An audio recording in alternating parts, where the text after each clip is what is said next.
부서져야 할 것이라는 제목으로 오늘 말씀 나누도록 하겠습니다.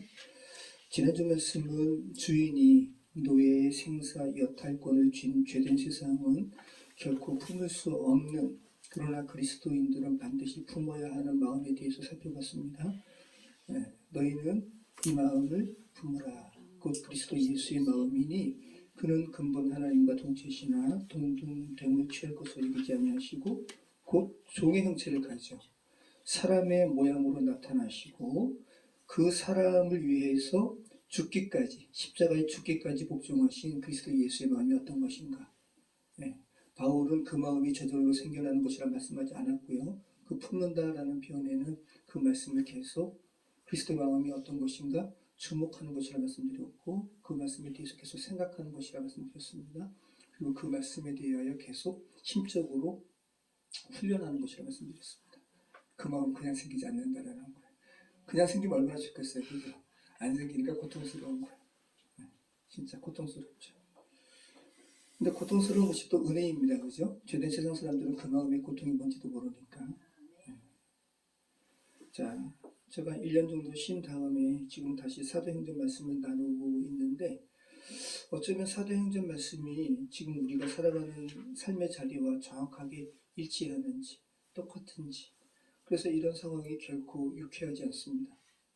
그런데 성경의 말씀이 우리의 삶의 자리와 일치하는 것이 당연한 거예요. 그죠? 성경 말씀은 천국에 선포되는 말씀이 아니기 때문에 이 죄된 세상에 너희 하나님의 나라로 들어와라 라는 그런 도전의 말씀을 주시는 것이 성경 말씀이기 때문에 당연한 겁니다. 악한 세상에서 사람들로 하여금 하나님의 나라의 마음으로 시점을 옮기도록 하는 것이 성경 말씀이라는 거예요. 자, 그리스도인은 세상의 정치에 관심 가져야 돼요? 관심 갖지 않아야 돼요? 관심을 가져야 되는 거예요. 왜? 정치는 우리의 삶과 직결되는 것이기 때문에. 여러분, 윤아무개 비판하면 좌파입니까? 빨갱이 되잖아요. 저는 비판하지만 저는 차별금지법은 또 반대하거든요. 그죠? 여러분, 우리는 좌파도 아니고 우파도 아니고 어떤 파예요? 하나님파, 또 그리스도파. 그죠? 근데 이것을 좌우 정치 논리로 이렇게 묶어버리는 것은 너무 아벨론 같은 거예요. 우리는 하나님의 마음으로 비춰봤을 때 이건 하나님의 마음과 거리가 있는 것 같아 라고 하면 비판해야 되는 거예요. 이번에 그 트럼프가 미국의 대통령으로 또 재선되면서 그저 한 임기를 건너뛰고 재선됐는데 미국이라는 나라는 참 대단한 것 같아요.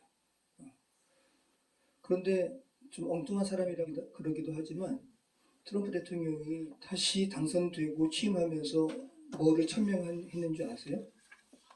성은 남성 아니면 여성 두 개밖에 없다. 이거는 하나님의 섭리 가운데 또 이렇게, 왜냐하면 지도자가 이끄는 대로 그 사회가 바뀌는 것이기 때문에 굉장히 중요한 거예요. 세상은 지금 근데 죄된 세상은 성이 남성, 여성이 아니라 또 하나의 성도 있을 수 있고 아이들이 거기서 자기가 선택할 수 있다. 그래서 어떤 부모는 성별란에 아이들의 성이 남성도 아니고 여성도 아니고 모른다고. 내가 어떻게 아이의 결정권을 내가 침범할 수 있어? 모른다고.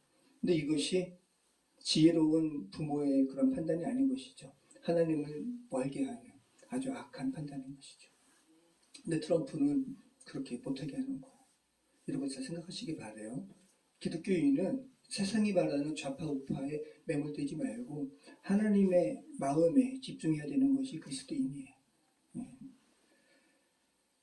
여러분, 지금 윤아무개의 탄핵 심판이 진행 중이잖아요. 코미디 같죠? 국회의원이 아니라 국회요원. 말해주세요. 정말 코미디가 따로 없고 또 이런 저열한 자가 또 없어요. 여러분, 박정희 대통령을 시해한 김재규 정보부장은 정말 군인이죠. 그리고 자신이 정보부장이었기 때문에 그 박정희 대통령의 시해 사건에 휘말린 자신들의 부하가 있어요. 다 사형당했어요. 근데 이게 군형법이기 때문에 3심이 아니라 단심이거든요. 그래서 한번 사형 온도 내리면 바로 죽는 거기 때문에 자신의 부하들은 죄가 없다고, 저들은 지금 이 군형법인데 사형 온도 받으면 안 된다고, 내게만 죄를 물으라고 그렇게 이야기한 사람인 거예요. 근데 이 유나무게는 뻔히 다 보이는 그것은 자기는 죄가 없다고 모른다고 부하 국방부장과 또 밑에 있는 군사령관들한테 책임을 전가하니 이거는 제대로 된 지도자가 아니죠. 2년 반 동안이라도 그런 자리에 오른 것이 우리나라의 수치인 것 같아요. 정말. 아마 대한민국 정치사에서 가장 비겁하고 또 한심한 인물로 자리매김하게 될 거예요. 또 그렇게 돼야 되고. 다시는 이러한 그런 쿠데타가 한국에 일어나지 않도록 굉장히 어떠한 분명한 단호한 그런 부분이 그에게 내려져야 될 겁니다. 정말 죄된 세상은 요지경이고요. 우리가 살아가는 세상은 진짜 요지경이에요. 그리고 정말 하나님의 가치관과는 거리가 먼 그런 세상인 것을 다시 한번 알게 됩니다. 오늘도 그런 세상에 바울 일행이 또 하나님의 마음을 전합니다. 우리 1절로 우리 한번 1절 말씀 읽어보겠습니다. 그들이 암비볼리와 아볼로니아로 다녀가 데살로니가에 이르니 거기 유대인의 회당이 있는지라. 자, 이제 빌립보를 떠나 바울 일행이 데살로니가라는 당시에도 마케도니아의 수도였고 오늘날에도 그리스의 아테네에 이어서 두 번째 큰 도시예요. 이 데살로니가로 향합니다. 그런데 1절 말씀 보면 누가 데살로니가로 향한다고 이야기하고 있어요? 그들이. 자, 그들이라는 것은 누가가 포함됐어요? 누가가 포함되지 않은 거. 그렇죠. 누가는 포함 안 된 거예요. 자, 이런 부분 되게 중요한 부분입니다. 자, 드로아에서 바울 일행에 누가가 합류할 때는 우리는이라고 그것은 주체인 누가를 포함시키고 있었는데 지금 빌립보를 떠나는 시점에서는 그들이라고 하면서 누가를 제외시키고 있죠. 이 말씀은 빌립보에 복음을 전한 후에 빌립보에 이제 정말 아기 같은 교회가 생성되었고 바울은 누가로 하여금, 왜 누가는 헬라 사람이니까 빌립보가 고향일 수도 있어요. 더 잘 양육하고 잘 이렇게 뭐라 그래야 될까요? 성장시키도록 누가를 남겨두고 떠났음을 우리는 알게 되는 거죠. 자, 그러면 사도행전에 우리는이라고 주체적인 누가가 다시 바울 일행과 합류한 이런 때는 언제일까요? 약 8년 후입니다. 다시 언제 우리는 이라는 표현이 나오냐 하면 사도행전 20장 6절이에요. 한번 보실까요? 네, 같이 읽어보겠습니다. 우리는 무교절 후에 빌립보에서 배로 떠나 닷새만은 드로아에 있는 그들에게서 가서 이리를 머무니라. 자, 5절 말씀 보면 또 우리라는 표현이 있잖아요. 근데 여기에 나오는 우리는 누가가 실질적인 행동의 주체자로서 등장하는 것이 아니죠. 그들이 우리를 기다렸다는 표현이잖아요. 그런데 누가가 주체적인 행동으로 등장하는 것은 6절이죠. 우리는. 그러니까 바울 일행이 3차 전도 여행을 마치고 예루살렘으로 돌아갈 때 빌립보에 들르거든요. 그때 누가를 만나고 다시 이제 누가가 그 전도 여행에 합류하는 거예요. 자, 그러면 누가는 빌립보에서 정말 하나님의 말씀을 몰랐던 그리고 이방신 가운데 그런 생활 가운데 살았던 빌립보 교인들이 그죠? 하나님의 말씀에 반응하고 누가 반응했죠? 루디아와 그 가족들 또 빌립보 감옥의 간수와 그 가족들 그들로 인해서 이렇게 세워진 교회를 잘 양육을 했어요. 8년 동안. 그리고 바울이 다시 방문했을 때 그 빌립보 교회는 굉장히 성장했어요. 빌립보 1장 1절 말씀 한번 보실까요? 그 빌립보 교회에 바울이 쓴 편지죠. 자, 빌립보서 1장 1절 자, 같이 읽어보겠습니다. 그리스도 그리스도 예수의 종 종 바울과 디모데는 디모데는 그리스도 예수 안에서 빌립보에 사는 모든 성도와 또한 감독들과 감독들과 집사들에게 집사들에게 편지하노니. 편지하노니. 네, 이때 감독이 뭐 지금 뭐 감독과는 좀 차이가 있겠지만 아무튼 어떤 그 초대교회 멤버들이 많아졌고, 그죠? 그 멤버들을 또 이렇게 위해서 봉사하는 집사들도 있었고, 그죠? 또 집사들이 한두 명이 아니니까 또 그 공동체가 큰 거예요. 감독도 한 사람이 아니라 감독들. 와, 빌립보 교회가 얼마나 성장했는지 우리는 알게 되죠. 자, 우리 다시 한번 1절 말씀, 오늘 사도행전 17장 1절 말씀 또 읽어보겠습니다. 그들이 암비볼리와 아볼로니아로 다녔다. 데살로니가에 이르니 거기 유대인의 회당이 있는지라. 자, 잠시 한번 보시죠. 당시에 바울 일행이 빌립보에서 데살로니가로 가는 그 지도가 있는데, 자, 또 볼게요. 좀 더 확대해서. 자, 여기 보시면 거기 보이죠? 네, 여기 빌립보 있고 여기 데살로니가 있고, 그죠? 아볼로니아 있고 암비볼리 있고 그렇잖아요. 당시에 비아 이그나티아라는 로마 군대가 기원전 2세기 때 만든 도로를 통해서 갔거든요. 여기 보시면 비잔티움 있잖아요. 비잔티움이 현재 터키의 수도예요. 이스탄불.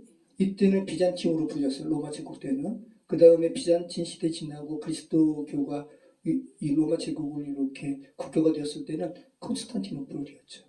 그리고 지금은 이제 이슬람교가 지배해서 지금 터키 이스탄불이죠.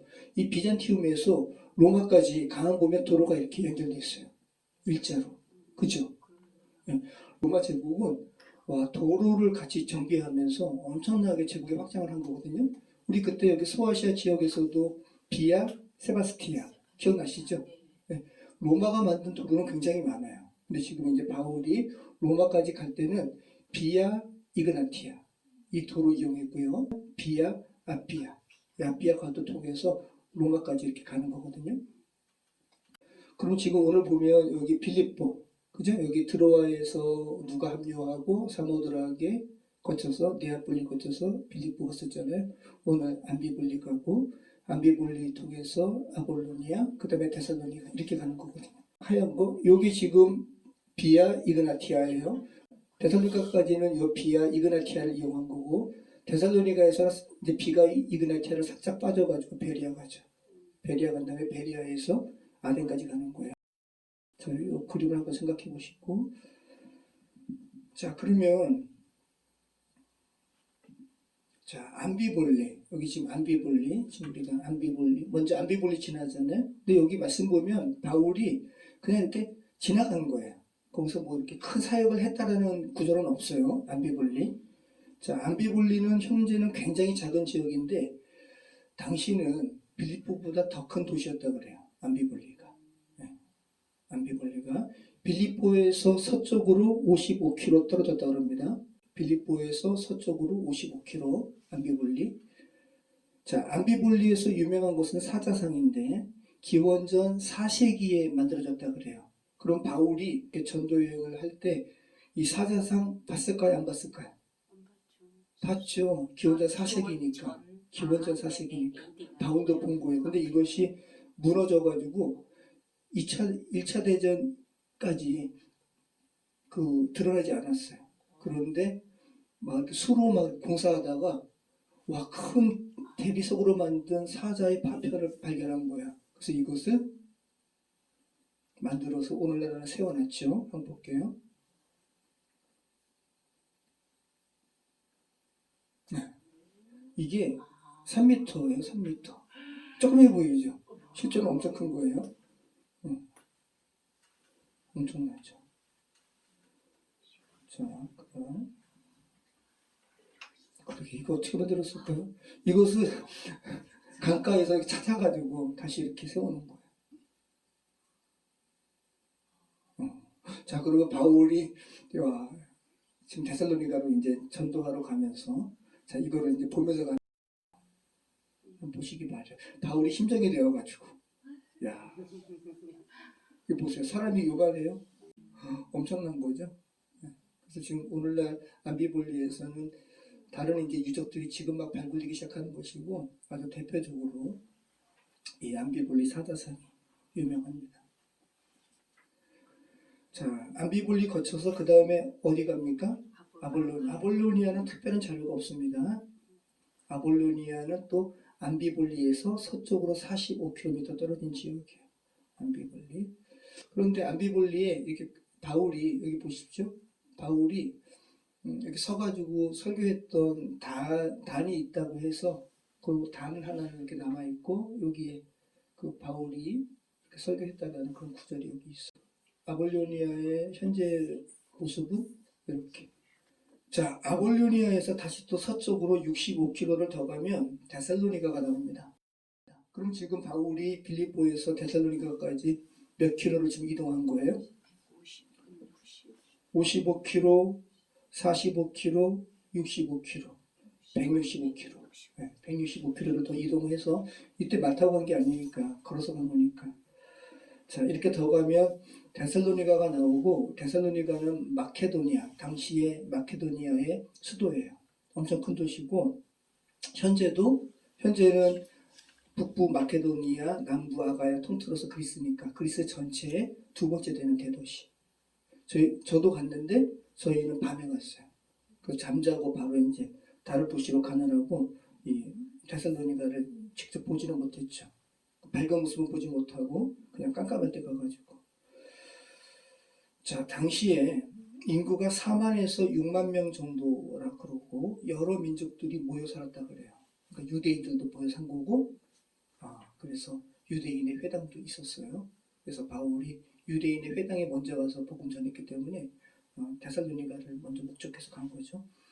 자, 4만 명, 6만 명 하면 좀 적어 보이잖아요. 그래서 어떤 학자는 그거보다 더 많았을걸? 한 20만 명은 되었을 것 같아 라고 말하는 이들도 있습니다. 아무튼 바울이 이 데살로니가를 목적해서 빌립보에서 데살로니가로 지금 온 겁니다. 데살로니가는 알렉산더, 헬라 제국을 통일한 알렉산더의 부하 장수 중에 한 사람이 카산드로스인데 이 카산드로스가 그 알렉산더의 이복 누이를 아내로 맞았어요. 데살로니카예요. 그래서 자기 부인의 이름을 따서 도시를 데살로니가로 정한 겁니다. 오늘날에는 데살로니키죠. 데살로니키라는 이름으로 이름진 도시죠. 자, 잠깐 보시면 데살로니가 아름답죠? 이거는 데살로니가의 발굴 현장인데 제가 이렇게 그리스 요번에 가니까 그리스 가이드가 뭐라 그러냐면 그리스가 여러분 그렇게 보면은 발달이 안 됐어요. 왜냐하면 발달될 수가 없는 거예요. 집 주려고 땅을 파면 유적이 나오니까 멈춰지는 거예요. 진짜. 그래서 그렇게 이야기해요. 지금 그리스가 IMF도 몇 번 받았다 그러거든요. 그래서 유럽 사람들한테 많이 비아냥받아요. 야, 너희 선조들은 그렇게 훌륭한데 너희는 왜 이 모양이냐? 그런데 그럴 수밖에 없는 게 과거의 선조들이 너무 훌륭한 문화유산을 이렇게 만들어놨는데 그것이 다 땅속에 있잖아요. 개발하려면 땅을 개발해야 되는데 그래서 과거가 얘네들을 먹여 살리기도 하지만 그걸로 인해서 또 현재의 발전은 발목이 잡힌 그런 아이러니가 있는 나라가 데살로니가. 저도 이제 이번에 버스 투어 이렇게 하는데 막 이렇게 땅을 파면 땅 비적지 이런 모습이 있는 거예요. 로마도 그래요. 근데 로마는 발전이 많이 됐죠. 그러니까 그리스와 로마는 차이가 있더라고요. 요게 당시 극장이라 그래요. 띠에르. 그러니까 사도 바울 때도 이곳이 있었습니다. 사람들 막 소동하고 할 때 이런 곳에 모여서 이렇게 한번 사도 바울이 여기 앉았을 수도 있고 그런 걸 생각해 보시기 바래요. 자, 요거는 아고라라고 합니다. 시장. 사람들이 많이 모이던 광장에 있는 그런 건물의 유적터입니다. 자, 요거 띠에르 극장. 오늘날 극장과 무슨 차이가 있어요? 그래서 지금도 뭐 에베소라든지 가면 고관형 극장이 지금도 이렇게 뮤지컬도 하고 그래요. 왜냐하면 울림이 나오게끔 당시에는 뭐 확성기 이런 게 없잖아요. 그죠? 자연으로 해서 목소리가 나오게끔 했기 때문에 엄청나게 공학적으로 설계된 거죠. 네. 조그만 극장인 것 같아요. 오대원. 자, 데살로니가. 자, 그러면 바울이 빌립보를 떠나서 데살로니가로 이제 가야지라고 하면서 목적해서 갔습니다. 그리고 이제 안식일에 회당으로 들어가가지고 좀 복음 증거합니다. 우리 2절로 사장 말씀 같이 읽겠습니다. 바울이 자기의 관례대로 그들에게로 들어가서 새 안식일에 성경을 가지고 강론하며 뜻을 풀어 그리스도가 해를 받고 죽은 자 가운데서 다시 살아나는 것을 증언하고 이르되 내가 너에게 전하는 예수가 곧 그리스도라 하니 그 중에 어떤 사람 곧 경건한 헬라인의 큰 무리와 적지 않은 귀부인도 고난을 받고 바울과 실라를 따르나. 아멘. 자, 바울이 자기가 항상 했던 대로 회당이 있으면 회당에서 먼저 유대인에게 복음 증거했습니다. 그런데 그 회당에는 유대인만 있는 게 아니라 유대교회 하나님을 경외하는 이방인들도 모였기 때문에 아주 효과적인 거죠. 자, 데살로니가에 있는 유대인 회당에 가서 안식일을 3번, 그죠? 새 안식일. 그러니까 3주 연속일 수도 있고 연속이 아니라 띄엄띄엄 3번의 안식일에 걸쳐서 성경을 가지고 강론했다라고 표현하고 있죠. 자, 그러면 바울이, 여러분 집중해서 들어보시기 바라요. 바울이 이방인들에게 성경의 표현대로 하면 암흑 속에 있는 이들에게 바울이 지금 빛을 전하는 거잖아요. 그 빛을 어떻게 증거했는지 구약 성경과도 증거했다는 거예요. 자, 새 안식일에 성경을 가지고 강론하며, 이 강론하며라는 말이 뭐냐면 디알레고마이라는 말인데 풀어내다, 드러내다, 밝히다라는 거예요. 여러분 성경을 여러분 혼자 읽으면 여러분이 증거했는지 구약 성경과도 증거했다는 거예요. 자, 새 안식일에 성경을 가지고 강론하며, 이 강론하며라는 말이 뭐냐면 디알레고마이라는 말인데 풀어내다, 드러내다, 밝히다라는 거예요. 여러분 성경을 여러분 혼자 읽으면 여러분이 알아요? 모르잖아요. 저도 위에 분들이 연구한 거를 저도 공부하면서 여러분이 증거하는 거잖아요. 마찬가지로 바울도 토라를 계속 연구했던 사람인 거예요. 그리고 바울 스스로도 그 연구로 다 알지 못했어요. 그래서 오해했어요.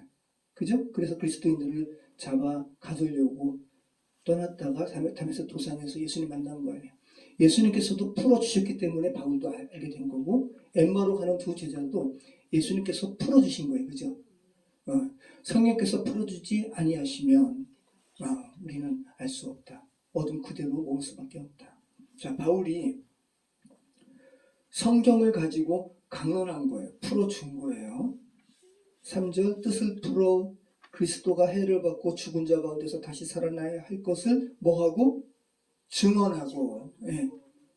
파라티테미라는 말인데 앞에 놓고 제시하다는 말이에요. 그러니까 지금 누가가 2000년 전에 그리스 데살로니가의 한 유대인 회당에서 바울이 많은 사람을 주께로 돌아오게 한 그러한 방식이 어떤 것이었는지를 굉장히 자세히 쓰고 있는 거예요.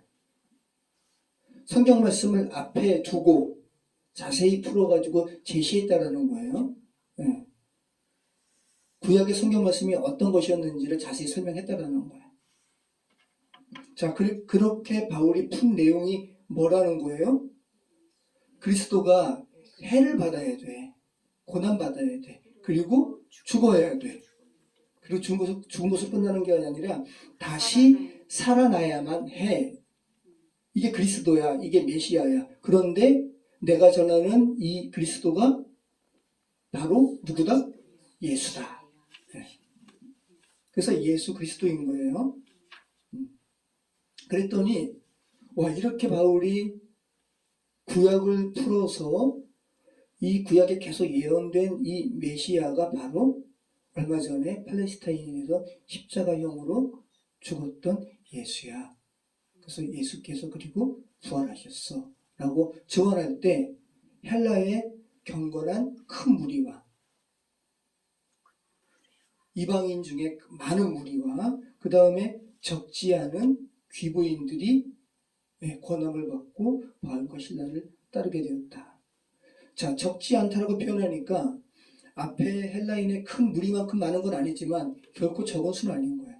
그죠? 여러분, 헬라인들에게 바울의 메시지가 뭐로 들렸다라는 거예요? 복음으로 들렸다라는 거예요. 복된 소식으로 들렸다라는 거예요. 자, 여러분, 복음은 모든 자에게 미치는 하나님의 기쁜 소식이잖아요. 그죠? 그러니까 헬라인들이 바울이 말하는 바가 뭔지 자기 신의 처지에 비춰봤을 때, 와, 확실하게 깨달았다는 거예요. 모든 자들이 해를 받고 죽을 수밖에 없는 존재라는 거. 이걸 알았다라는 거예요. 바울이 전하는 메시지를 듣고, 아, 나만 제외되는 것이 아니라 나도 와, 이렇게 고난을 받고 죽을 수밖에 없는 존재구나. 왜? 죄인이니까. 바울이 구약의 말씀을 풀면서 우리 모두는 하나님 안에 다 죄인이라는 것을 설파했단 말이죠. 이걸 깨달은 거예요. 와, 그러면 죄로 인해서 죽을 수밖에 없는, 멸망당할 수밖에 없는 나의 처지에서 당연히 어떻게 내가 헤어나올 수 있을까라는 소망을 가질 수밖에 없잖아요. 그런데 바울이 그리스도가 너희처럼 똑같이 해를 받고 죽어야만 했고 또다시 살아나야 할 것을 복음 안에서 설명했다는 거죠. 그리고 그것이 바로 이들에게 있어서 복음으로 들렸어요. 그 부분 잘 생각하시길 바라요. 모든 자들이 자기 자신이 모두 해함을 받고 죽을 수밖에 없다는 사실을 그들이 절감했고 또 이러한 처절한 현실에 변화가 있지 않는 한 그런 상황에서 나올 수 없다는 사실을 그들이 알았는데 그리스도께서 그 처지를 극복하셨다라는 이 바울의 메시지가 그들에게 복음으로 들렸다는 겁니다. 그래서 성경학자들은 바울이 이 구약을 풀어서 이러한 그리스도가 모든 사람이 죽을 수밖에 없는 그들의 처지를 대신해서 죽을 수밖에 없고 또 그들을 살리기 위해서 살아나야 할 것을 증언하는 이 메시지를 구약에서 두 가지 본문을 가지고 선포했다 그래요. 여러분이 만약에 바울이라면 구약에서 어떤 부분을 가지고 이방인들에게 이렇게 복음을 제시했을까요? 한번 생각해 보시기 바라요. 여러분이 바울이라면 그리고 여러분들은 지금 구약 그 신약 시대에 살아가는 당시의 사람들보다 더 많은 계시로 지금 열려 있는 상태거든요. 얼마나 많이 말씀을 들었어요. 그죠?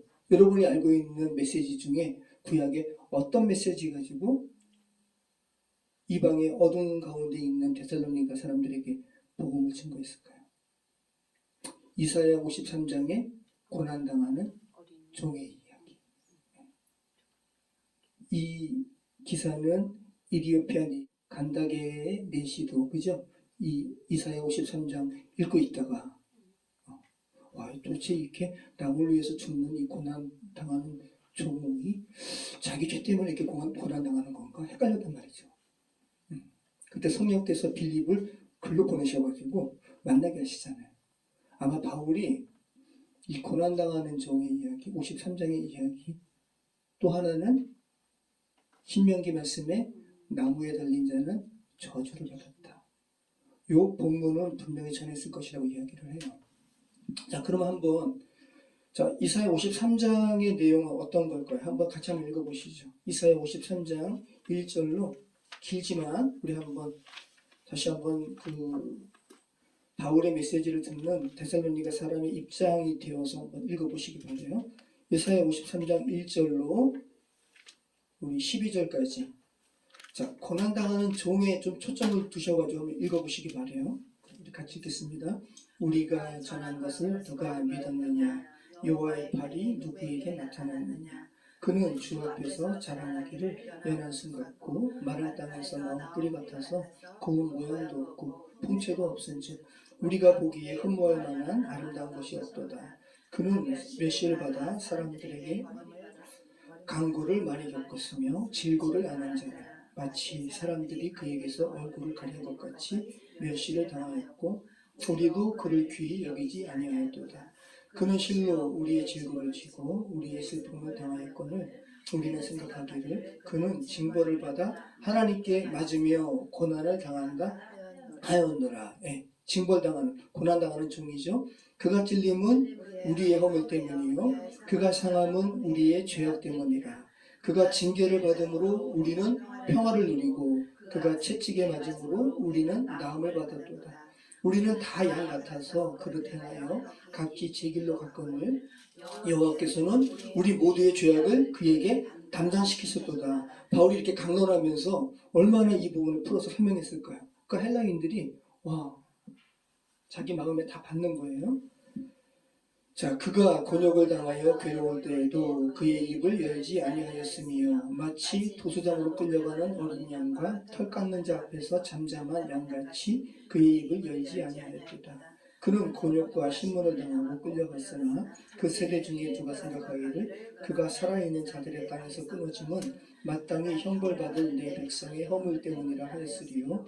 그는 강포를 행하지 아니하였고 그의 입에 거짓이 없었으나 그의 무덤이 악인들과 함께 있었으며 그가 죽은 후에 보좌와 함께 있었도다.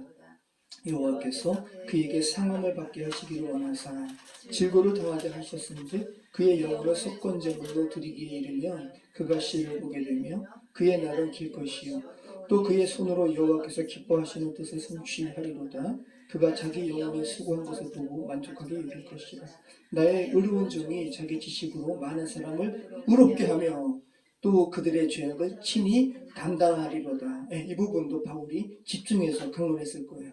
그러므로 내가 그에게 존귀한 자와 함께 몫을 받게 하며 강한 자와 함께 탈취한 것을 나누게 하리니 이는 그가 자기 영혼을 버려 사망에 이르게 하며 범죄자 중 하나로 헤아림을 받았음이니라. 그러나 그가 많은 사람의 죄를 담당하며 범죄자를 위하여 기도하였느니라. 아멘. 자, 12절의 이 하반절 말씀도 바울이 집중해서 강론했을 거예요. 이 말씀 들었을 때 헬라인들이 엄청나게 복음에 반응했다라는 거예요. 자, 이것이 이사야 53장과 관련된 이런 메시지고, 자, 그러면 나무와 관련된 설교는 어떤 것이었을까요? 신명기 21장에 나무에 달린 자는 저주를 받은 자라는 구절과 관련된 내용인 거죠. 같이 한번 읽어보겠습니다. 사람이 만일 죽을 죄를 범하므로 내가 그를 죽여 나무 위에 달거든 그 시체를 나무 위에 밤새도록 두지 말고 그날에 장사하여 내 하나님 여호와께서 내게 기업으로 주시는 땅을 더럽히지 말라. 나무에 달린 자는 하나님께 저주를 받았습니다. 여러분, 우리는 장식으로 또 교회를 알리는 십자가 네온 사인으로 십자가를 만들지만, 자, 그러한 어떻게 현대 형상화된 십자가 보지 마시고 또 중세시대 때 로마 카톨릭 교회에서 그렇게 그런 십자가 보지 마시고, 자, 실제 사람이 죽어서 나무에 달린 것을 생각해 보시기 바래요. 그거 조각해가지고 몸에 달고 싶으세요? 그죠? 심각한 거예요. 처참한 거고. 그러니까 저주받았다라는 표현이 절로 나오는 거예요. 사람이 나무에 달린 것은 저주받은 거예요. 자, 그러면 여러분, 요한복음 3장에서 예수님께서 니고데모에게 말씀하신 민수기의 노뱀이 달린 것처럼 인자도 들려야 한다라는 이 사건이 예수님께서 자기가 나무에 달려 죽는 이 죽으심을 말씀하신 것이거든요.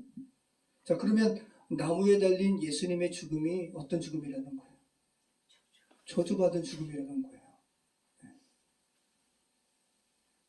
우리는 지금 복음의 계시가 확 열린 시대에 살고 있기 때문에 저주받은 예수님의 죽음이 그냥 그런가 보다라고 넘어가지만, 그죠?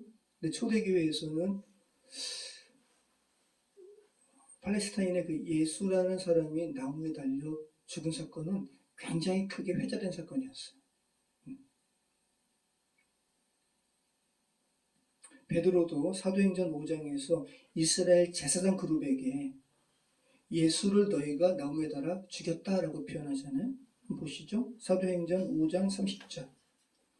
너희가 나무에 달아 죽인 예수를 우리 조상의 하나님이 살리시고. 자, 그럼 저주와 관련된 것으로 여러분 연동해서 생각하신다면, 너희가 저주받아 죽게 한, 너희가 저주받아 죽음의 형태인 그 죽음을 예수께 너희가 적용시켰잖아. 근데 그 예수를 하나님께서 살리셨네? 자, 그럼 이 말 들었을 때 대제사장들은 여러 가지 생각하게 되겠죠. 자, 바울도 이 나무에 달린 자와 관련된 신명기 말씀을 이사야 53장에 이어서 유대인 회당에 모인 사람들에게 풀어 설명하는 거야. 바울은 아마 데살로니가뿐만 아니라 베레아에서도 갈라디아에서도 가는 곳마다 이 말씀 증거했을 거야. 자, 그러면 이 바울이 어떤 식으로 나무에 달린 자와 관련된 말씀을 풀었는지 갈라디아 교회에 보내는 편지에서 우리는 살짝 알 수 있는데 한번 보시죠. 갈라디아서 3장 13절 같이 읽겠습니다. 그리스도께서 우리를 위하여 저주를 받은 바 되사 율법의 저주에서 우리를 속량하셨으니 기록된 바 나무에 달린 자마다 저주 아래 있는 자라 하였습니다.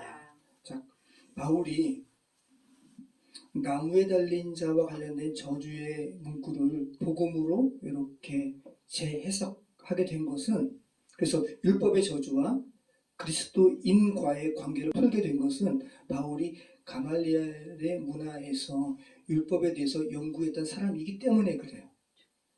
그리고 하나님께서 이 바울을 그래서 만인에게, 정말 그 바울 이후로 2000년이 지나도록 계속된 만인에게 복음을 증거하기 위해서 바울의 이 율법 학식을 사용하신 거예요. 자, 그러면 어떤 바울의 학식이냐 하면, 바울이 가말리엘의 문화에서 성경을 연구하면서 한 원리를 알게 되었어요. 원리에 대해서 바울은 알고 있었단 말이죠. 어떤 두 개의 본문이 있어요. 토라에 두 개의 본문이 있는데 두 개의 본문이 각각 공통된 하나의 어휘를 내포하고 있다면, 자, 그림을 그려보세요. 두 개의 본문이 있는데 각각의 본문에서 공통된 하나의 어휘가 있어요. 그러면 그 두 개의 본문 중 하나는 문제를 제기하는 것이고 나머지 한 본문은 거기에 대한 답을 제시하는 것임을 바울은 알고 있었어요. 자, 그래서 바울은 저주를 받은 자라는 이 문장이 신명기에 두 개의 어떠한 본문에 위치하고 있다는 것을 바울은 알았어요. 자, 어떤 거냐 하면 신명기 21장 23절과 신명기 23장 21절 말씀이에요. 적으세요, 여러분. 신명기 21장 23절, 신명기 23장 21절. 저주를 받은 자라는 표현이 여기에 각각에 나옵니다. 자, 그럼 우리가 신명기 21장 23절 다시 한번 읽어보시죠. 아까도 읽어봤는데 그 시체를 나무 위에 밤새도록 두지 말고 그날에 장사하여 내 하나님 여호와께서 내게 기업으로 주시는 땅을 더럽히지 말라. 나무에 달린 자는 하나님께 저주를 받았습니다. 자, 그 다음에 신명기 27장 26절. 이 율법의 말씀을 실행하지 아니하는 자는 저주를 받을 것이라 할 것이요 모든 백성은 아멘 할지니라. 자, 저주를 받은 자, 저주를 받을 것. 이 표현이 지금 똑같이 신명기 21장 23절과 신명기 27장 26절에 나오잖아요. 그래서 바울이 자신이 율법을 연구하면서 발견한 원리에 따라서 이 두 개의 본문 중 하나는 문제를 제시하고 또 하나의 본문은 그 문제에 대한 해답을 제시한다는 것을 알았단 말이죠. 그럼 이 두 개의 본문 중에 어떤 게 문제를 제시하는 거예요? 나무에 달린 자는 하나님께 저주를 받았습니다. 자, 그럼 바울은 다메섹 도상에서 예수 믿는 자를 잡아들이려고 갔다가 예수님을 만났단 말이죠. 그러면서 눈이 멀게 되고 아나니아에 의해서 다시 눈이 뜨이게 되고 그 다음에 아라비아에서 어떤 일을 했는지는 몰라요. 근데 아마 자기가 경험한 것을 자신이 그동안 연구했던 율법과 관련해서 계속 묵상했을 거예요. 자, 그러면서 바울이 신명기 21장 23절의 이 본문에서 문제를 발견한 거예요. 나무에 달린 자는 하나님께 저주를 받았는데 그러면 예수님이 왜 나무에 달리셨을까? 이런 문제 제기를, 이런 문제점을 바울은 이제 알게 된 거예요. 그리고 거기에 대한 해답을 어디에서 찾았다라는 거예요. 신명기 27장 26절. 율법의 말씀을 실행하지 아니하는 자는 저주를 받을 것이라 할 것이요 모든 백성은 아멘 할 것이라. 그래서 바울이 발견한 거예요. 율법의 모든 말씀을 실행하지 않는 자는 저주를 받고 또 나무에 달린 자는 저주를 받는다라는 이 두 구절에서 바울이 뭐를 발견한 거예요? 그리스도의 대속 사역을. 그러니까 이런 거죠. 바울이 율법을 모두 지켜서 아무런 흠이 없는 예수 그리스도께서 나무에 달리셨다면, 그죠? 이 예수님의 이 나무에 달린 저주스러운 죽음은 율법을 지키지 못해서 저주받을 수밖에 없는 사람들을 살리기 위한 죽음이라는 것을 바울은 발견했다는 거예요. 하나님께서 바울을 사용하시는 거예요. 우리는 이런 부분들이 다 이렇게 밝히 드러난 시대에 살고 있잖아요. 그래서 이거 별거 아니네 라고 생각할지 모르겠지만 당시에 이 말씀을 들은 헬라인들에게는 엄청난 복된 소식인 거죠. 근데 똑같이 들은 유대인들은 이거를 여전히 부인해요. 그리고 그 복음에 반응하는 헬라인들을 시기하는 거예요.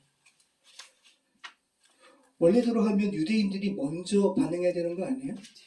자신들이 계속 그저 토라를 보면서 이렇게 묵상했던 이 내용을 지금 하나님께서 바울을 사용해서 지금 풀어주시는 거 아니에요? 그럼 먼저 기쁨으로 반응해야 되는데 오히려 시기하고 질투하고 바울을 돌로 쳐 죽이려고 하고 멍들도 마다하지 않고 달려가고.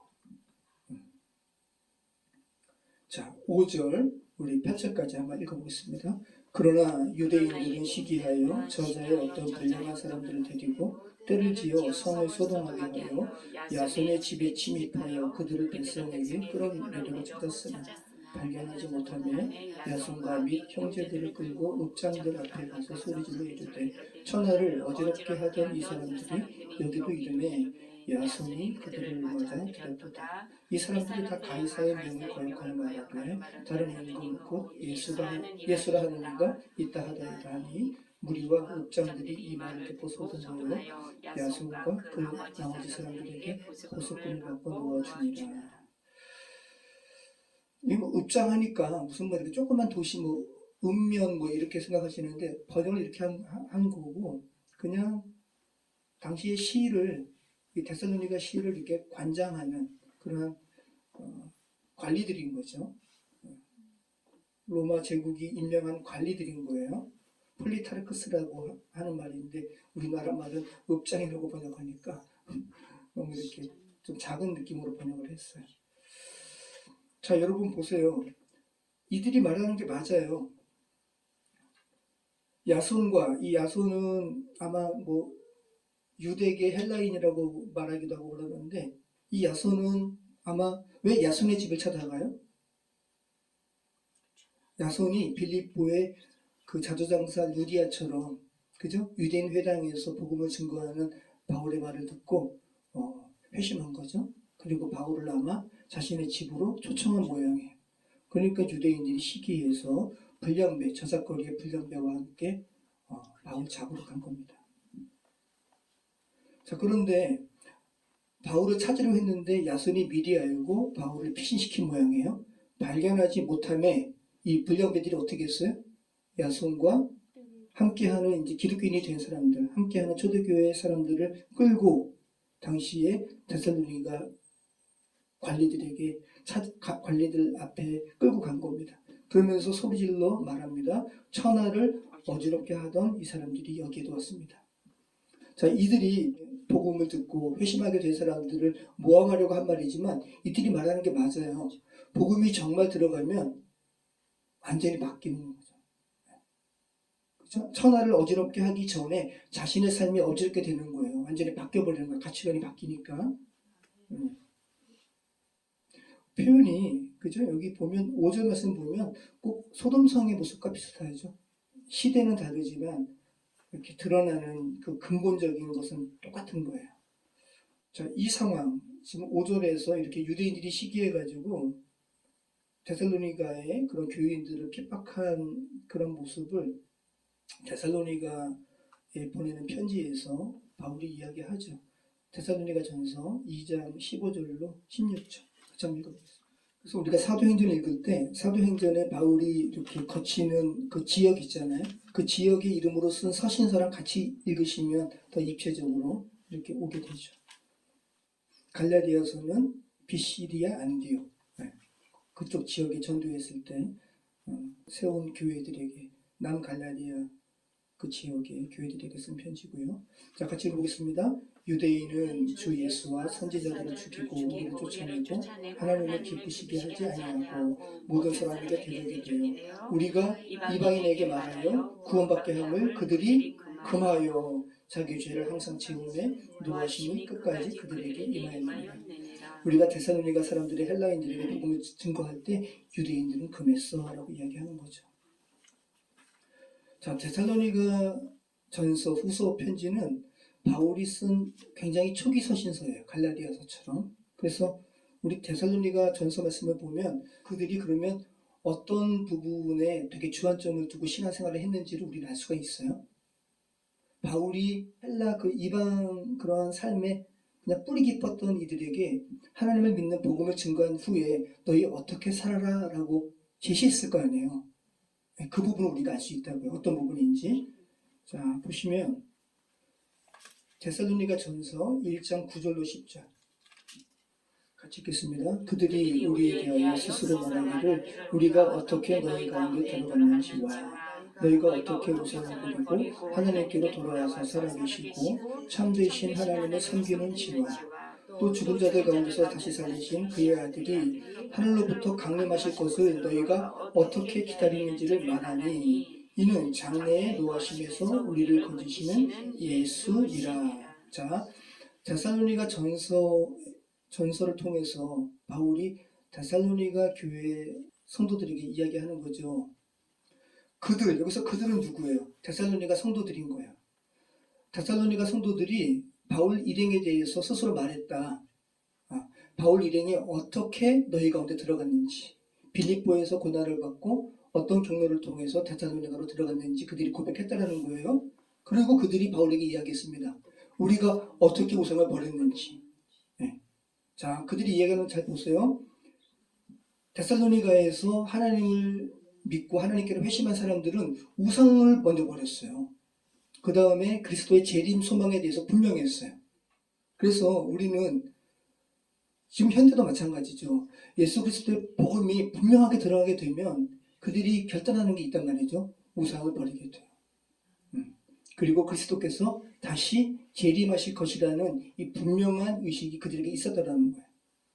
자, 우리 사도행전 17장 7절로 9절 다시 한번 읽어보겠습니다. 야손이 그들을 맞아들였도다. 이 사람들이 다 가이사의 명을 거역하여 말하되 다른 임금 곧 예수라는 이가 있다 하더이다. 무리와 읍장들이 이 말을 듣고 소동하여 야손과 그 나머지 사람들에게 보석금을 받고 놓아주니라. 자, 여기서 읍장들, 폴리타르크스라고 헬라어 원문이 이야기하는 이 읍장들, 관리들이 말하는 야손의 일행들, 그러니까 초기 데살로니가 초기 신자들에게 받은 이 보석금의 성격은 뭘까요? 지금 이들이 재판한 거 아닌데 왜 보석금이 나와요? 자, 일반 재판에서는 보석금이 어떨 때 이렇게 보석금에 대한 언급이 되죠? 재판 결과가 나오기 전까지 미결수를 석방할 때 내는 것이 이 보석금이에요. 그래서 재판 결과가 나오면 보석금은 반환해요. 그런데 밖으로 보석금을 내고 나왔는데 도망가 버리면 이 보석금은 국고에 귀속돼요. 자, 그런데 오늘 본문에서 이 보석금은 그런 보석금이 아니라 지금 여러분 이 폴리타르크스, 이 읍장들의 입장에서 본다면 시내에서 소동이 일어나면 좋아요, 안 좋아요? 안 좋죠.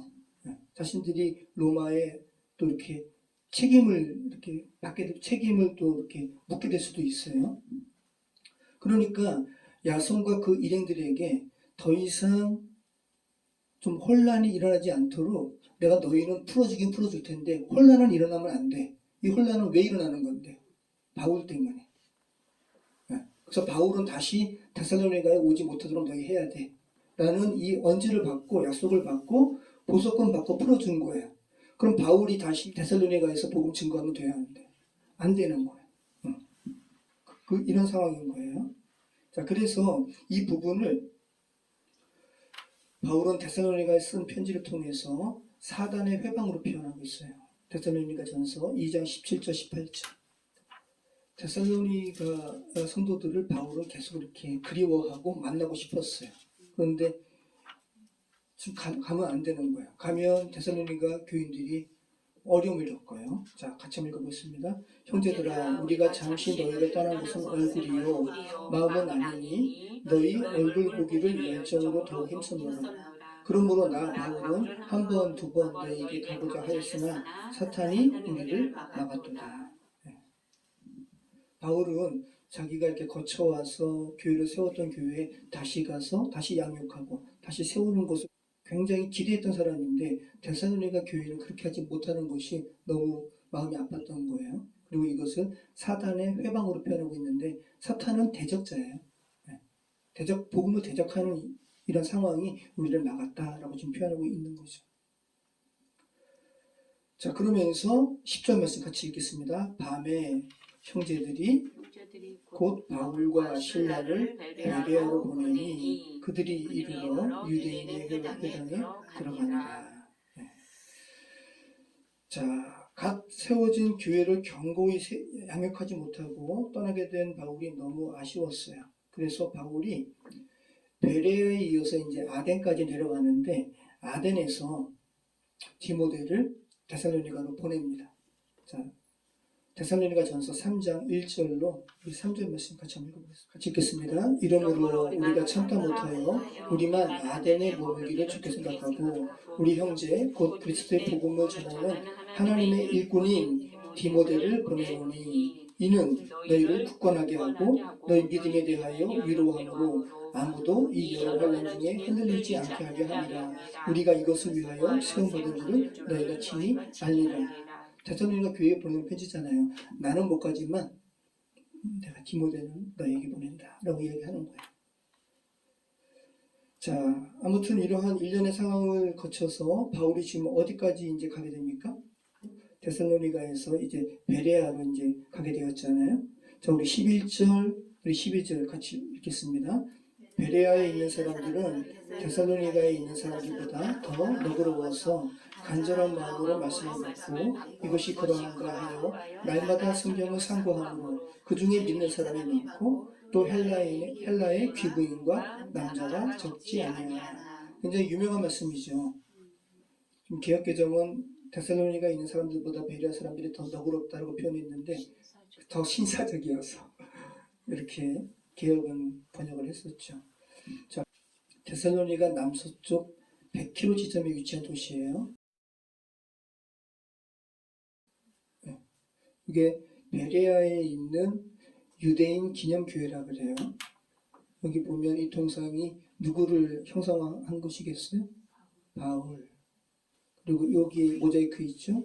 여기 그림이 있고, 이건 아마 바울이 지하에서 아마 무슨 환상을 받는 그런 모습으로 지하 감옥에서 환상을 받는 모습을 형상한 것 같고, 이게 지금 바울이 베레아 사람들에게 복음 증거할 때 베레아 사람들은 데살로니가 사람들보다 더 너그러워서 신사적이어서 말씀을 막 깊이 빨아들이는 모습을 그린 거예요. 자, 바울이잖아요. 이게 뭐겠어요? 토라. 성경 가지고 강론하는 거예요. 그죠? 그랬더니, 와, 여기 베레아 사람들을 표현하는데, 한 사람이 보세요. 똑같이 성경 보고, 이렇게, 야, 지금 바울이 말하는 것이 맞는가? 그래서 이렇게 상고했다라는 거예요. 아주 상징적으로 잘 표현하고 있습니다. 다른 지역에 있었던, 특별히 데살로니가의 유대인들과는 달리, 이 베레아에 있는 사람들은 정말 성품이 너무 좋아서 하나님의 말씀을 깊게 이렇게 받아들였어요. 그렇게 표현하고 있죠. 그리고 특별히 베레아와 데살로니가의 이러한 하나님의 말씀에 대한 반응을 지금 누가가 어떠한 명사 하나를 더 추가하고 있죠. 간절한 마음도 있고 또 어떤 대상들 중에 믿는 사람 대상 중에 자 데살로니가에서도 헬라의 귀군이 있었잖아요. 그죠? 근데 남자들에 대해서 언급을 안 했는데 베레아는 남자도 헬라의 남자들도 하나님의 말씀에 반응했어라고 지금 표현하고 있습니다. 본문에서 간절한 마음으로 하나님의 말씀을 받았다라는 말은 마음이 준비되었다는 의미예요. 하나님의 말씀을 받아 먹으려고 준비되었다라고 지금 바울이 표현하고 있어요. 그럼 그림 한번 그려보시기 바래요. 여기 이렇게 베레아 유대인 회당에 모이는 사람들이 바울을 통해서 전해지는 말씀을 내가 다 놓치지 않아야지. 그렇게 집중하면서 이럴 때 말씀이 들어가요. 그죠? 그냥 멍하니 있으면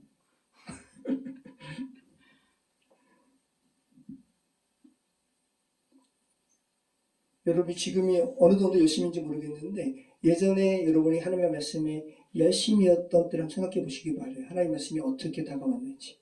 꿀송이처럼 꿀송이보다 더 달게. 그죠? 그리고 날마다 성경을 상고했다라는 말은 지금 당시에 유대 회당이 날마다 열리지는 않았거든요. 그래서 회당 안팎에서 베레아 사람들이 회당이 열렸을 때 바울이 전하는 복음에만 그때만 반응한 게 아니라 그 회당이 열리지 않은 날에도 성경을 들고 바울을 만나면 회당 안팎에서 성경에 대해서 질문도 하고 또 바울이 답하기도 하고 그랬다는 거예요. 네. 자, 우리 13절로 15절 말씀 같이 한번 읽어보겠습니다. 데살로니가에 있는 유대인들은 바울이 하나님의 말씀을 베레아에서도 전하는 줄 알고 거기도 가서 무리를 움직여 소동하게 하거늘 형제들이 곧 바울을 내보내어 바다까지 가게 하되 실라와 디모데는 아직 거기 머문더라. 바울을 인도하는 사람들이 그를 데리고 아덴까지 이르러 그에게서 실라와 디모데를 자기에게로 속히 오게 하라는 명령을 받고 떠나니라. 자, 여기 특별한 말씀이 있는데, 자, 데살로니가에 있는 유대인들이 바울이 하나님의 말씀을 베레아에서도 전하는 줄 알고 또 이렇게 무리를 이렇게 소동해가지고 거기까지 가네요. 이게 지금 데살로니가가 베레아에서 얼마 동안 떨어진 거리라고요? 100km.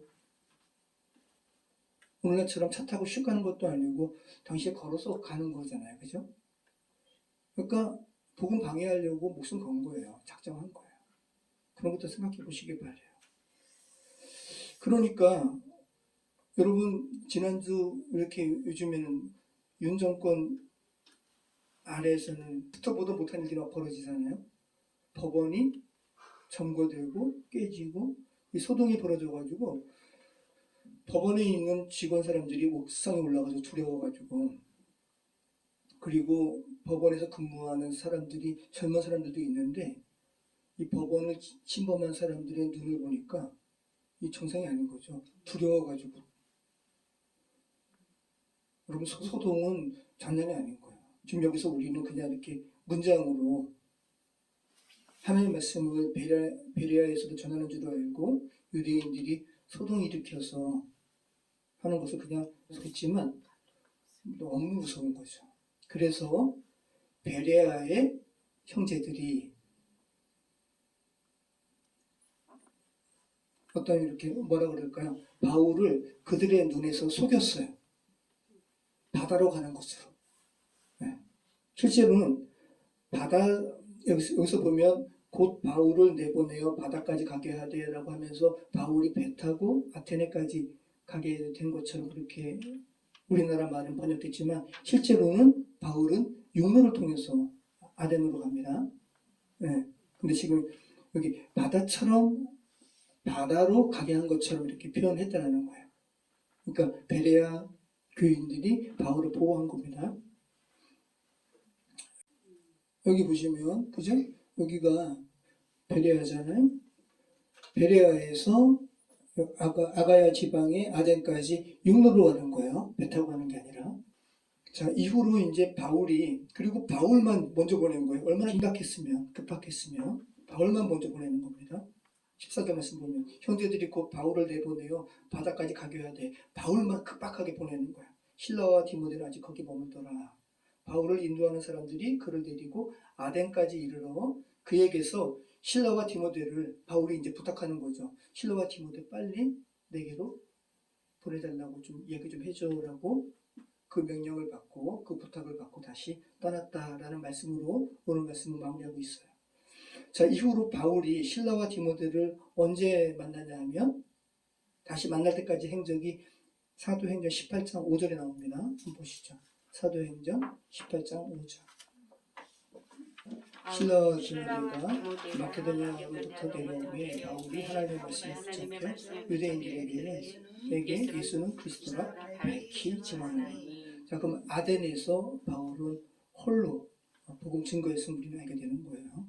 다음 주에 우리 살펴보게 되는 아테네에서. 자, 오늘 말씀은 바울이 아테네까지 이르게 되었음을 말씀하고 있습니다.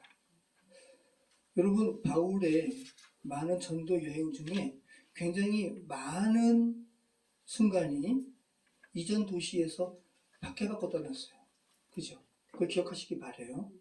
1차 전도 여행에서는 BCD에 안디오 있는 사람들이 150km까지 이렇게 떨어진 곳을 사람들 충동해가지고 루스드라까지 와가지고 바울을 불로 쳐 죽였습니다. 그들 보기엔 정말 바울이 죽었어요. 하나님이 살리신 거예요. 자, 여러분, 유대인들이 바울을 시기했다라고 표현하고 있는데 단순한 시기 질투를 넘어서는 거죠. 여러분, 누구 시기하고 미워한다고 해가지고 뭐 100km, 150km 지금으로 얘기하면 100km, 150km 차 타고 슉 가면 되지만 당신은 한 달 될 수도 있는 거거든요. 1년에 한 달이면 자신의 삶 그냥 내버려 두는 거 아니에요. 내 팽개치고 이 복음 전하는 사람 죽이려고 하는 거거든요. 그러니까 이걸 단순하게 시기 질투를 넘어선 복음에 대한 유대 율법주의의 적개심으로 여러분 생각해 보시기 바라요. 한 나라에 율법 외에 은혜라는 것이 또 있을 수 없지 라고 작정하면서 이 은혜를 전하는 바울 일행을 죽이려고 적개심을 가지고 달려드는 유대 율법주의라고 생각해 보시기 바라요. 여러분, 이 모습은 마치 우리가 창세기 오랜 시간 동안 살펴봤는데 창세기 후반부에서 요셉의 형제들과 재회하잖아요. 그런데 애굽인들은 히브리인들을 토해바함으로 혐오함으로 그들만의 식탁을 따로 차렸다. 기억나시죠? 네. 또 어떤 말씀이 떠오르세요? 창세기 4장에 목축하는 자 아벨의 하나님께 연락된 제사를 농사 짓는 자 가인이 용납하지 못해서 적개심을 가지고 죽이죠. 똑같은 그림이에요. 그래서 지금 계속 성경이 구약과 신약을 거쳐가지고 같은 말씀하고 있는 거예요. 정확하게 율법과 은혜와의 관계를 지금 계속해서 성경이 말씀하고 있다는 거 생각해 보시기 바라요. 자, 여러분, 가인과 아벨과 관련된 그런 일들 다시 한번 기억해 보시기 바라요. 가인의 이름의 의미는 뭐예요? 내가 득남했다라는 거예요. 가인. 그래서 획득한다라는 의미가 있어요. 획득. 아벨은 헤벨. 전도서에서도 나오죠. 헛되고 헛되니 모든 것이 헛되도다. 이 헤벨이 아벨이에요. 아벨의 이름은 공허예요. 공허. 그래서 지금 성경이 창세기 기자가 획득하는 자 가인과 그리고 공허한 아벨의 이름과 관련된 이 사건에서 어떤 메시지를 지금 우리에게 전하고 있다는 거예요. 하와는 가인을 통해서 하나님을 향한 어떤 소망을 기대했어요. 획득하는 자 가인을 통해서. 그런데 그러한 하와의 이런 바램은 헤벨, 아벨이라는 공허로 바뀌었어요. 그러니까 하와가 생각하는 구원이 하나님께서 인간에게 베푸시는 구원과는 다르다는 거예요. 율법주의자들은 자신이 뭐를 해서 구원에 이를 거야라는 이런 거를 포기하지 못하거든요. 이거를 붙드는 거거든요. 근데 하나님이 말씀하시는 구원은 너희 힘으로 너희가 뭐를 해서 구원받는 거 아니지. 구원은 전적인 나의 은혜야. 너에게 베푸시는 나의 은혜야 라는 것을 말씀하고 있는 거예요. 그러니까 지금 율법주의자들은, 유대 율법주의자들은 가인과 똑같은 마음을 품게 되는 거예요. 인간의 전통에서 본다면 유대 율법주의자들은 택한 자예요. 장자와 같은 처지예요. 그런데 그들이 보기에 이방인들은 지금 하나님의 진노와 바로 아래에 있는 이들인데, 저들에게 구원이 베풀어지는 것을 그들은 용납하지 못하는 거죠. 가인이 아벨 죽이는 것처럼. 오늘 은혜를 전하는 바울을 적개심을 가지고 100km 넘게 이렇게 달려와서, 한 달 가까이 달려와서 죽이려고 하는 시도와 똑같은 거죠. 제가 몇 번 얘기했지만 요즘에는 안 오시는데 했을 때 어떠한 신사 교수님이 오셨다고 했잖아요. 그러면서 저희가 느끼기엔 그래요. 얘네들이 지금 뭐 하는 거지? 교회는 교회라고 하는데 교회 공방이고 그런 거 가지고 여러 이야기를 했는데, 그러면서 이분이 정말 그분이 이렇게 저희에게 말한 것이 많은 그러한 일들이 있는데, 이분이 어떤 부분에 대해서 우리한테 이야기하냐면, 나는 성경에 왜 시아버지와 며느리 간의 동침 사건이 기록되어 있는 거야? 유다와 다말의 이야기. 와, 이런 것이 기록되어 있는 성경이라면 나는 잘 못 받아들이겠다고. 이게 무조건적인 은혜로 몇 명의 처한 이들을 구원하시는 하나님의 은혜에 대해서 적개심을 가지고 이 복음을 증거하는 이들을 잡아 죽이려고 하는 유대인의 마음과 똑같은 거예요. 이분은 참 도덕적으로 선하게 살았어요. 너무 얼마나 젠틀한지 몰라요. 여러분, 유대인들, 바리새인들 젠틀한 사람인 거예요. 근데 하나님 보시기에는 너무 지독한, 견고한 진 같은 애 있는 거예요. 그래서 거리가 얼마건 상관없어요. 1년 중에 자기 몇 달 엉망으로도 상관없어요. 잡아 죽이려고 쫓아가는 거예요. 오늘날 기독교의 복음을 받아들이지 못하는 많은 이들의 인식과 똑같은 거예요. 핵심을 보면 굉장히 견고한 사단의 진 같은 거예요.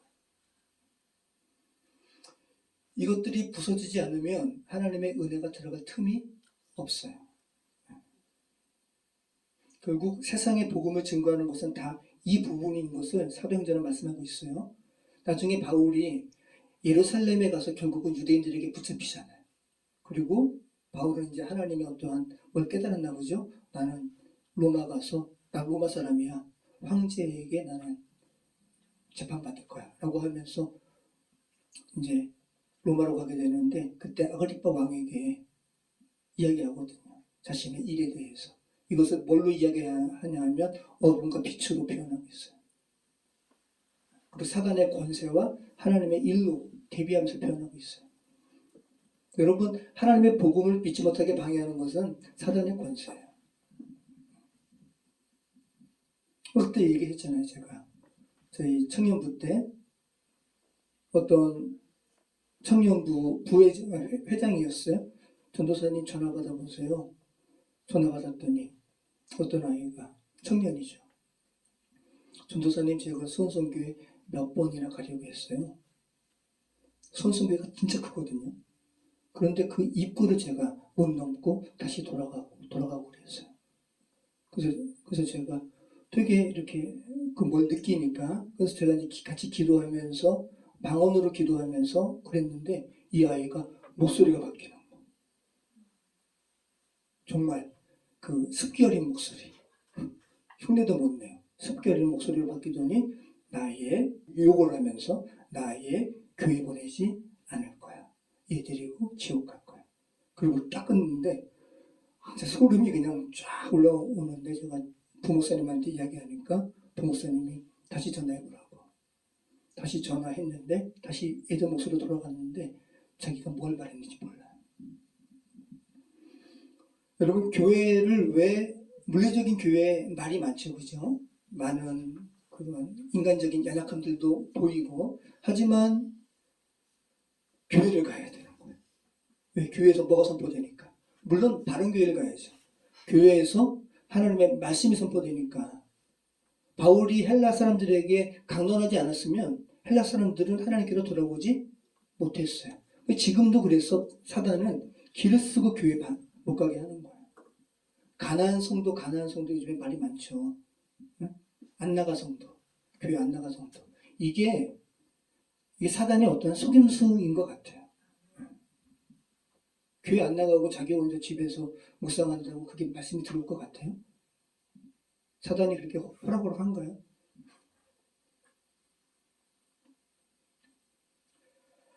자, 우리가 이제 율법과 복음과 관련된 말씀을 제가 이렇게 전했지만, 자, 다시 한번 그럼 여러분 내면도 한번 보시기 바라요.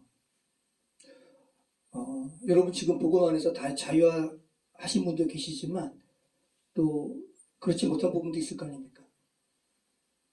여러분 하나님의 은혜에 대해서 하나님의 은혜를 이렇게 들어오지 말라고 방해하는, 완강하게 거절하는 여러분 내면에 견고한 진 같은 거는 있지 않습니까?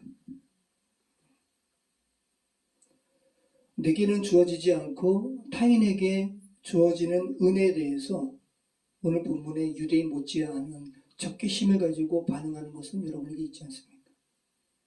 또 그런 부분은 어떤 것인가 한번 생각해 보시기 바라요. 그런 부분에 대해서 주님께 여쭙고 또 주님께서 말씀하시는 부분에 대해서 반응하시는 저 여러분의 삶이 되시기를 축원합니다. 기도하겠습니다.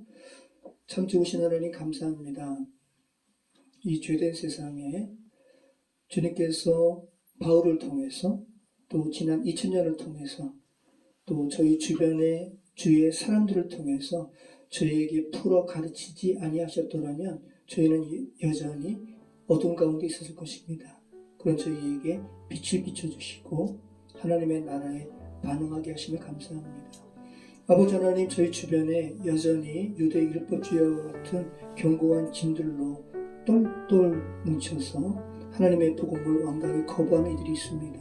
아버지, 그들을 불쌍히 여겨주시고 또 저희가 기도하면서 그들에게 복음을 증거할 때 그들의 마음을 풀어주시고 열어주시고 하나님의 복음이 그 틈새로 들어갈 수 있도록 인도해 주시옵소서. 또 저희의 내면에도 하나님의 은혜에 반응하지 않는 견고한 사단의 진이 있지 않습니까? 하나님 저에게 가르쳐 주시고 저희가 겸손히 주께 풀어주시기를 간구할 때 하나님 역사해 주셔서 저희를 자유케 해 주시옵소서. 감사드리오며 예수 그리스도 이름으로 기도합니다. 아멘.